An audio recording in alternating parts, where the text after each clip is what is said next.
భక్తులతో మనవి చేయనిదేమనగా తెలంగాణ రాష్ట్రంలోని జగిత్యాల జిల్లా ధర్మపురి పట్టణంలో పవిత్ర గోదావరి నదీ తీరమున వెలసిన నవనరసింహ క్షేత్రాల్లో ఒకటైన శ్రీ లక్ష్మీ నరసింహ స్వామి వారి దేవస్థానం ఎంతో ప్రసిద్ధిగాంచింది.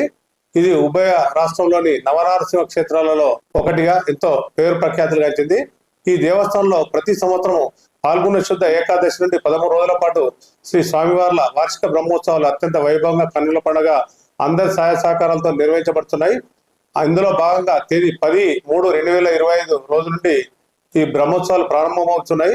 ఈ బ్రహ్మోత్సవాలలో ముఖ్యంగా తేదీ 11/3/2025 మంగళవారం రోజున గోధులి సుముహూర్తమైన శ్రీ స్వామివార్ల కళ్యాణోత్సవం, అదేవిధంగా 14/3/2025 నుండి 16/3/2025 వరకు 3 రోజుల పాటు దేవస్థానం ముందుల బ్రహ్మ పుష్కరంలో శ్రీ స్వామివార్ల తెప్పోత్సవం డోలోత్సవ కార్యక్రమం, అదేవిధంగా తేదీ 19/3/2025 రోజున రథోత్సవ కార్యక్రమం కన్నుల పండుగ నిర్వహించబడతాయి.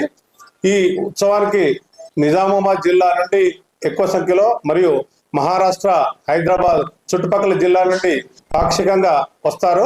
ముఖ్యంగా నిజామాబాద్ జిల్లా నుండి ఈ దేవస్థానానికి బ్రహ్మోత్సవాలలో ప్రతి సంవత్సరం ఇచ్చేది సుమారు 3 లక్షల పైబడి భక్తులు విచ్చేస్తారని మేము భావిస్తున్నాం. భక్తుల సౌకర్యార్థం దేవస్థాన పక్షాన అన్ని ఏర్పాట్లు చేపడుతున్నాయి. ముఖ్యంగా భక్తులకు ఎక్కడ ఎలాంటి ఇబ్బంది లేకుండా దేవస్థానం లోపల క్యూ లైన్స్, చలువ పందిర్లు, విద్యుత్ దీపాలంకరణ, అలాగే గోదావరిలో తడకల పందిర్లు మరియు dress changing rooms, water showers, అదేవిధంగా ప్రతి సంవత్సరాలే ధర్మపురి రైస్ మిల్లర్స్, వర్తక, వాణిజ్య ఇతర అందరి సహాయ సహకారాలతో టీటీడీ ధర్మశాలలో ఉచిత అన్నదానం నిర్వహించబడుతున్నాయి.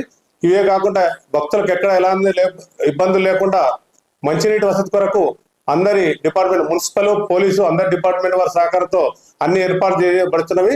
భక్తులకు ఎలాంటి ఇబ్బంది లేకుండా అన్ని చర్యలు చేపడుతున్నాం.